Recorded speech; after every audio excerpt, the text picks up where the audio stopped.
जय हिंद। आप सभी देशवासियों को गणतंत्र दिवस अर्थात रिपब्लिक डे की ढेर सारी शुभकामनाएं। हम ये समझते हैं कि इंडिपेंडेंट डे, संविधान दिवस और रिपब्लिक डे सब में क्या अंतर होता है, इसको थोड़ा बारीकी से समझते हैं। और संविधान को 2 महीने लेट क्यों किया गया, बना के उसे लागू क्यों नहीं किया गया था, 2 महीने बाद क्यों लागू किया गया। देखिए, 15 अगस्त 1947 को हम आजाद हो गए, हम अंग्रेजों से आजाद हो गए। हालांकि उस समय भी हमारे ऊपर फ्रांस का कब्जा था और पुर्तगालियों का कब्जा था। तो वो लोग पुर्तगाली फाइनली 1961 में गए हैं सब, गोवा को आजाद करके। सबसे बाद में गोवा आजाद हुआ है। तो हम लोग तो आजाद हो गए थे। लेकिन बात यहाँ ये आती है कि आजाद हम अंग्रेजों से हो गए थे, लेकिन हमारे ऊपर किसी का शासन ही नहीं था। तो हमारे ऊपर कौन शासन करेगा, ये कोई डिसाइड नहीं था। इसलिए 15 अगस्त 1947 को हम आजाद हो गए थे, इसलिए उस दिन हम आजादी दिवस, इंडिपेंडेंट डे मनाते हैं। लेकिन हम लोग के ऊपर अंग्रेज कहे थे कि हम आपको फाइनली छोड़ के तभी जाएंगे जब आप संविधान बना लेंगे तब। तो हम लोग संविधान 1946 से 1949 के बीच में बनाए, जो फाइनली बन के तैयार हुआ 26 नवंबर 1949 को। इसलिए 26 नवंबर 1949 को हम कहते हैं संविधान दिवस। तो आजाद हो गए, संविधान हो गया यहाँ पे। लेकिन जब तक ये संविधान लागू नहीं हो जाता, हम कैसे कहेंगे हमारे ऊपर किसका शासन चल रहा है। रियलिटी में देखिएगा हमारे ऊपर किसका शासन है, संविधान का। सुप्रीम कोर्ट, प्रधानमंत्री, राष्ट्रपति, नीचे से ऊपर तक सब संविधान के अधीन काम करते हैं। तो संविधान बन गया था लेकिन लागू ही नहीं हुआ था। इसे 2 महीना बाद लागू किया गया। 26 नवंबर 1949 से 2 महीना जोड़ेंगे तो वो 26 जनवरी 1950 हो जाएगा। जिस दिन संविधान लागू हुआ उस दिन हम लोग मनाते हैं रिपब्लिक डे। और रिपब्लिक डे का मतलब होता है भारत एक रिपब्लिक है, अर्थात यहाँ के राष्ट्रपति जो है वो खानदानी नहीं होंगे, वंशानुगत नहीं होंगे, बल्कि चुन के आएंगे। राष्ट्रपति और प्रधानमंत्री हम लोग के यहाँ चुन के आते हैं और इन्हीं लोग का हमारे ऊपर शासन रहेगा।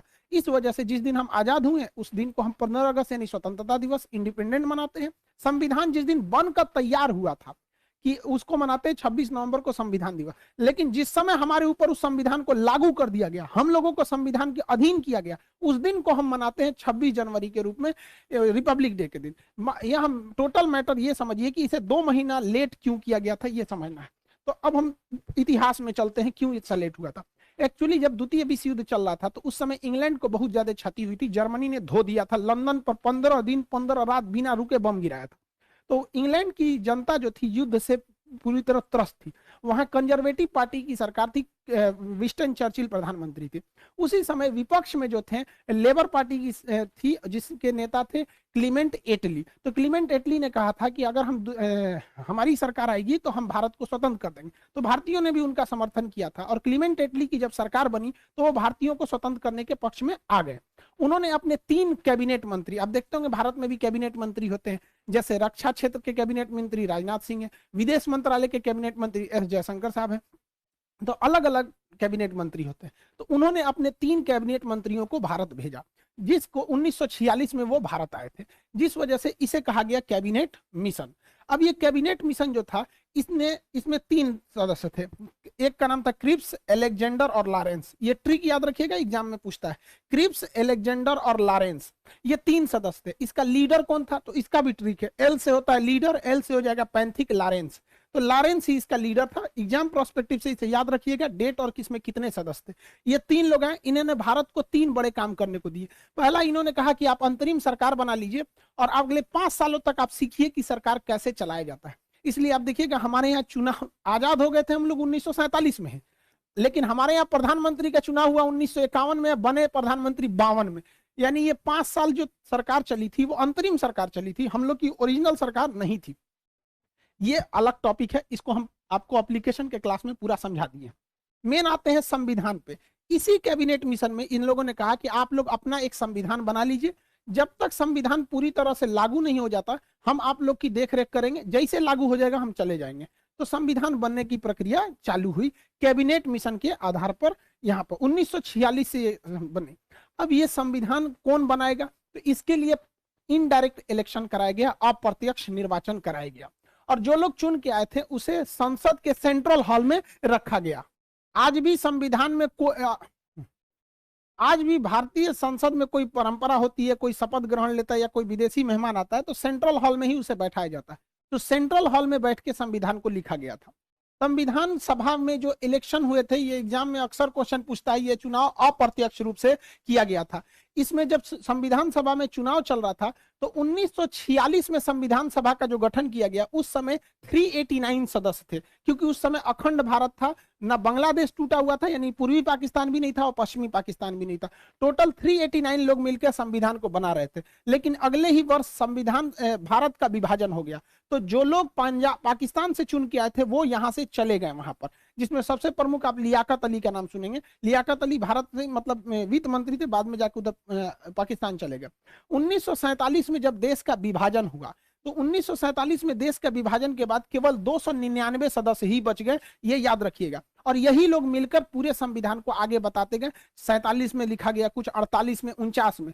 फाइनली जब संविधान पर हस्ताक्षर करने की बात आई तो 1950 तक, 24 जनवरी 1950 को जब फाइनल हस्ताक्षर हो रहा था तो कई लोगों की देहांत हो चुका था। फाइनली बचे थे लोग 1950 में 284 लोग। तो फाइनली संविधान पर जो 13 किलो का हमारा संविधान है, ओरिजिनल संविधान 13 किलो का है, उस पर जो हस्ताक्षर है वो 284 लोगों का ही है। हालांकि बचे थे इतने लोग, ये लोग तो देहांत से गए थे, जिसमें 15 महिलाएं हैं। तो सोचिए, महिलाओं के हम लोग महत्व को कभी नहीं भूल सकते हैं। संविधान बना कैसे, तो इसके लिए अलग अलग कमेटी बनाई गई और उनकी जिम्मेदारी सौंपी गई कि आपकी ये कमेटी है, आपकी ये जिम्मेदारी रहेगी। राज्यों को कैसे चलाना है, ये राज्य कमेटी है, आप बताइएगा। तो अलग अलग करके ऐसे कुल 13 समितियों को बनाया गया था। 13 कमेटी बनी थी जो सहमति से अपना डिसीजन लेती थी, सर्वसहमति से नहीं होता था। सहमति जिसमें ज्यादातर लोगों की सहमति है, वही डिसीजन को मान लिया जाता था। इस समितियों में सबसे प्रमुख जो समिति थी उसका नाम था प्रारूप समिति, इंग्लिश में कहते हैं ड्राफ्टिंग कमेटी। इस ड्राफ्टिंग कमेटी के जो अध्यक्ष थे वो भीमराव अंबेडकर साहब थे। बहुत ही विद्वान, मतलब हम क्या कहें इनकी विद्वता के बारे में, उतना शब्द ही नहीं है हमारे पास।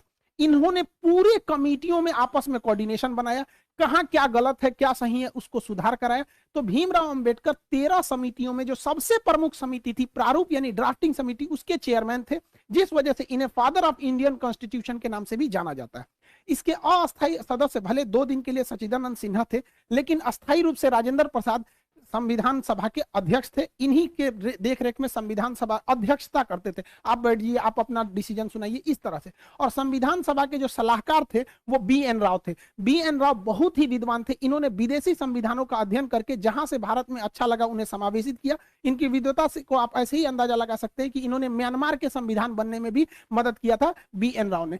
इस तरह से संविधान बना। संविधान को बनने में लगभग 3 साल लग गए थे। 1946 से चालू हुआ और 1949 में फाइनली बन के तैयार हुआ था। इसे याद रखने का ट्रिक क्या है, 3 साल में तैयार हुआ था। 1 साल में कितने महीने होते हैं, 12 महीने। तो 1 साल में 12 महीने, आप 3 साल में ना 12 घटा दीजिएगा। जब आप 3 साल में 12 घटाते हैं तो बचता है 2 साल 11 महीने और 18 दिन। तो ये ट्रिक के तौर पे आप याद रखेंगे। 2 साल 11 महीने 18 दिन में टोटल संविधान बनकर रेडी हो गया था। जब संविधान बना था तो उस समय संविधान के कुल चैप्टर यानी भाग की संख्या 22 थी। एबीसीडी जोड़ जाड़ के कभी मूल कर्तव्य डाल दिए, कभी कुछ डाल के वर्तमान में 25 हो गए हैं।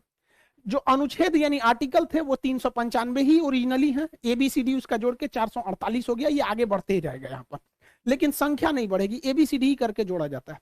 जब अनुसूची यानी शेड्यूल थे वो 8 थे। वर्तमान में अनुसूचियों की संख्या टोटल जो हो गई है वो 12 हो गई है। तो इस तरह से संविधान को बनाया गया। इतने मेहनत अपने प्रयास के बाद से फाइनली भारत का संविधान बना, जो दुनिया का सबसे बड़ा लिखित संविधान हो गया। अब इसको बन के तैयार हो गया 26 नवंबर 1949 को। इस दिन हम लोग मना लेते हैं संविधान दिवस। लेकिन इसे लागू किया गया 2 महीने बाद 26 जनवरी 1950 को। इसकी टोटल कहानी समझते हैं, इतना लेट क्यों हुआ, तो इसकी कहानी छुपी है 1929 में। कांग्रेस का हमेशा अधिवेशन होता था। फाइनल जो ईयरली मीटिंग होती थी उसे अधिवेशन कहा जाता था। तो कांग्रेस का इसी तरह से लाहौर अधिवेशन हो रहा था दिसंबर 1929 को। साल का अंत चल रहा था। दिसंबर 1929 को उसकी अध्यक्षता पंडित जवाहरलाल नेहरू कर रहे थे। इन्होंने कहा कि अब हमको अंग्रेजों से झुकने की जरूरत नहीं है, अब हम 1 इंच भी जमीन से समझौता नहीं करेंगे, हमें टोटल इंडिपेंडेंट चाहिए। पूर्ण स्वराज की मांग कर दिया था रावी नदी के तट पर जवाहरलाल नेहरू ने। और उन्होंने कहा कि हर भारतीय अब इनको जगना पड़ेगा, अब हमें अंग्रेज आजाद करेंगे। और उन्होंने कहा कि ये तो दिसंबर महीना चल रहा है, 2 दिन मतलब ये साल खत्म हो गया 1929। उन्होंने कहा कि जो 1930 आ रहा है तो आगामी 1930 में जो आखिरी संडे रहेगा उस दिन हम लोग अपना तिरंगा झंडा लहरा देंगे, अंग्रेज आजादी दे चाहे ना दे। तो देखिए हम 1930 का ये कैलेंडर खोले हैं, आखिरी संडे 26 जनवरी को पड़ रहा है। तो तो उन्होंने घोषणा कर दिया था कि ये दिसंबर 1929, दिसंबर तो खत्म हो गया, 1929 खत्म हो गया, यानी 1930 का जो जनवरी महीना आ रहा है उसका आखिरी संडे को हम लोग तिरंगा झंडा लहरा देंगे और अंग्रेजों से कहेंगे भाड़ में जाओ साले कुत्ते तुम लोग, हम लोग आज से स्वाधीन हो गए, हम लोग आज से स्वाधीन हो गए, अपने अधीन है, अंग्रेजों के अधीन नहीं है। हालांकि आजादी नहीं मिला था, लेकिन इसे हम लोग मिनी आजादी कहते हैं, मिनी इंडिपेंडेंट बोला जाता है। 26 जनवरी को हम लोग 1930 में झंडा ठोक दिए और उस दिन से हम लोग मनाने लगे स्वाधीनता दिवस। और जवाहरलाल नेहरू ने कहा था हर वर्ष इसे मनाया जाएगा और अंग्रेजों को मिर्चा लगाया जाएगा, जितने जलेंगे उतने जलाया जाएगा। तो हर साल भारतीय 26 जनवरी को क्या मनाते थे? स्वाधीनता दिवस। वो 1930 से पहला स्वाधीनता दिवस मनाए, 31 में भी बनाए, 32 में भी बनाए, ऐसे लगातार बनाते गए स्वाधीनता दिवस। इवन जब देश आजाद भी हो गया था ना 1947 में, उस वर्ष भी बनाया गया, उसके बाद 48 में भी मनाया गया स्वाधीनता दिवस, और 26 जनवरी 1949 को भी स्वाधीनता दिवस मनाया गया था। लेकिन इसी साल 19, ये तो जनवरी है, इसी साल नवंबर के महीने में संविधान बनकर तैयार हो गया। अब हो गई बड़ी दुविधा। देखिए, स्वतंत्रता दिवस तो अपने जगह पे है कि हमें उस दिन अंग्रेजों से आजादी मिली थी, इसमें कोई दिक्कत नहीं है। लेकिन जब संविधान इसी साल बन के तैयार हुआ 1949 में ही, क्योंकि ये तो पहला महीना है और ये 11वां महीना है, तो हम लोग ने स्वाधीनता दिवस मनाया था कि हम अपने अधीन हैं। लेकिन संविधान बन गया, संविधान कहता है कि आप अपने अधीन नहीं है, आप संविधान के अधीन है। तब तो हो गया कि भैया संविधान अगर इस दिन लागू कर देंगे तब तो बवाल हो जाएगा, क्योंकि हम लोग को ये वाला त्योहार छोड़ना पड़ेगा। और जिस त्योहार को कोई पिछले 20 सालों से मना रहा हो 1930 से, कोई कैसे छोड़ देगा? इससे लोगों का इतिहास जुड़ा था। तो दिमाग लगाया गया, कहा गया कि देखिए, जब किसी के घर बेटी का बियाह होता है ना तो बहुत दुख होता है, लेकिन उसी दिन बेटा का भी बियाह रख देंगे ना तो पतो आने का खुशी हो जाता है, तो थोड़ा कभी खुशी कभी गम वाला हो जाता है। तो संविधान वालों ने देखा कि इस दिन का तो महत्व ही खत्म हो जाएगा, इसलिए दिमाग दिया गया, एक काम करते हैं, 2 महीना का तो बात है, 26 नवंबर 1949 है, एक महीना रुकेंगे तो 26 दिसंबर 1949 आएगा, और एक महीना और रुक जाएंगे तो 26 जनवरी 1950 हो जाएगा। एक काम करते हैं, संविधान को इस दिन बना लिए हैं, लागू नहीं करेंगे, लागू करेंगे 2 महीना बाद 26 जनवरी 1950 को, और ले आके एक दूसरे पे थोप देंगे, बस हो गया।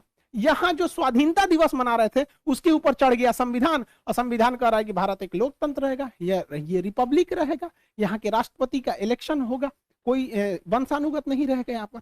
तो ये हो गया स्वाधीनता दिवस। तो जानबूझकर इस स्वाधीनता दिवस को बचाने के लिए इसको इसके ऊपर थोप दिया गया, वरना इसका महत्व कम हो जाता है, क्योंकि हम संविधान के अधीन हो जाते हैं। तो ये था टोटल संविधान को बनाने का। तो हम लोग 26 जनवरी आज ही के दिन संविधान को लागू कर लिए, हालांकि बना लिए थे 2 महीना पहले ही। तो हम लोगों ने इसे 2 महीना इसीलिए लेट किए कि हमारा 26 जनवरी यानी स्वाधीनता दिवस बरकरार रहे। इस दिन राजपथ पर परेड होता है, इस दिन ज्यादातर हथियारों को प्रदर्शित किया जाता है, हमारी क्या क्या डिफेंस में है, क्या क्या नए नए आविष्कार हैं, एक तरह का शक्ति प्रदर्शन कर लीजिए, इस चीज को हम लोग कह सकते हैं शक्ति प्रदर्शन। दुश्मन डरे, देखो हम लोगों ने क्या किया है, मिसाइल, तोप, टैंक सब यहाँ पर दिखाए जाते हैं। और मुख्य अतिथि के तौर पर भी बुलाया जाता है। राष्ट्रपति तो झंडा फहराते ही है, प्रधानमंत्री भी रहते हैं, तीनों सेनाओं के अध्यक्ष भी रहते हैं, और मुख्य अतिथि को ही बुलाया जाता है। ये शुरू से ही परंपरा रही है, चाहे कलाम साहब हमारे राष्ट्रपति रहे हों, चाहे प्रणब मुखर्जी जी रहे हों, या रामनाथ कोविंद साहब रहे हों, हमेशा कोई ना कोई मुख्य अतिथि आता है। इससे क्या होता है कि उस देश से हमारा घनिष्ठता को भी दर्शाता है कि हम जो करीबी देश है उसी को ही मुख्य अतिथि बनाते हैं। इस बार जो मुख्य अतिथि बनाया गया है, बुलाया गया है, बहुत ही सोच समझ के, मतलब एशिया को पूरी तरह बैलेंस करने के लिए। एशिया का ये वाला एरिया कहलाता है सेंट्रल एशिया, ये रूस से टूटे हुए हैं सर। इसमें 5 देश आते हैं, Kazakhstan, Kyrgyzstan, Tajikistan, Turkmenistan, Uzbekistan. इन 5 देशों को, ये जो 5 देश हैं, इनको संयुक्त रूप से बुलाया गया है, 5 को चीफ गेस्ट बनाया गया है इंडिया में। इतना महत्वपूर्ण है कि इसके रास्ते हम लोग पूरे यूरोप में जा सकते हैं, क्योंकि ईरान के चाबहार बंदरगाह से हम रेलवे लाइन यहाँ ले जा सकते हैं और यहाँ से पूरे यूरोप में एंट्री कर सकते हैं। तो ये सेंट्रल एशिया से हमारा रिलेशन बनाना बहुत जरूरी है। सेंट्रल एशिया इतने महत्वपूर्ण है, ये आप अंदाजा लगाइए। इस्लामिक ऑर्गेनाइजेशन की जो मीटिंग हो रही थी पाकिस्तान में, तो इन लोगों ने उसकी मीटिंग छोड़ के भारत की मीटिंग को अटेंड कर लिया। चाइना इससे इतना डरा हुआ है कि आज 26 जनवरी को ये लोग मुख्य अतिथि के रूप में हैं। चाइना कहा कि आप हमारे पास आइए ना 25 जनवरी को, तो ये कहा सर कि कौन सी खिलवाड़ समझे हैं, हम चीफ गेस्ट बने हैं, कैसे एक दिन में वहां चल जाएंगे, यहाँ चल जाएंगे, नहीं आ पाएंगे। तो चीन कहा कि ये तो गड़बड़ बात है, ये तो भारत के फेवर में चल जाएगा, सब गड़बड़ हो गया। कहा कि ठीक है, हम लोग जूम पे मीटिंग कर लेंगे, वर्चुअल मीटिंग। इतना डरा हुआ है। तो बहुत बेहतरीन मतलब फॉरेन पॉलिसी भारत की जा रही है, ये अच्छी बात है हमारा। तो आप ये समझ गए कि हम लोग को आजादी कब मिली थी? आजादी मिली हम लोग को 15 अगस्त 1947 को। देखिए इस दिन देश बना नहीं, इस दिन देश आजाद हुआ। हालांकि कई लोग का 1498 में वास्को डी गामा भारत की खोज नहीं किया था, भारत पहुंचने वाले रास्ते की खोज किया था। भारत का कोई व्यक्ति नहीं बता सकता है कि भारत का प्रारंभ कब से हुआ, कोई नहीं बता सकता है, इसका कोई आरंभ नहीं है। हाँ, पाकिस्तान का जन्म जरूर हुआ था 14 अगस्त 1947 को। इससे पहले पाकिस्तान का कोई इतिहास नहीं है। पाकिस्तान के इतिहास की किताबों में यूरोप का इतिहास पढ़ाया जाता है, क्योंकि इनका अपना तो कोई इतिहास नहीं। तो पाकिस्तान का इस दिन जन्म हुआ था और हम लोग को इस दिन आजादी मिली थी। तो जन्म और आजादी में अंतर होता है, हमारा जन्म नहीं हुआ। गीता में भगवान श्री कृष्ण ने कहा था कि जिसका जन्म हुआ है उसकी मृत्यु निश्चित है। देखिए हम और आप गलत हो सकते हैं, गीता की बात तो गलत नहीं होगी। चुट्टे का जन्म हुआ है, इसकी मृत्यु निश्चित है, वापस आएगा ये भारत में यहाँ पर, और हम अखंड भारत हो जाएंगे, ये हम लोग की भी कामना है। लेकिन एक और बात संदेश की, देखिए 26 जनवरी के दिन किसी भी तरह का प्रोटेस्ट स्वीकार्य नहीं है।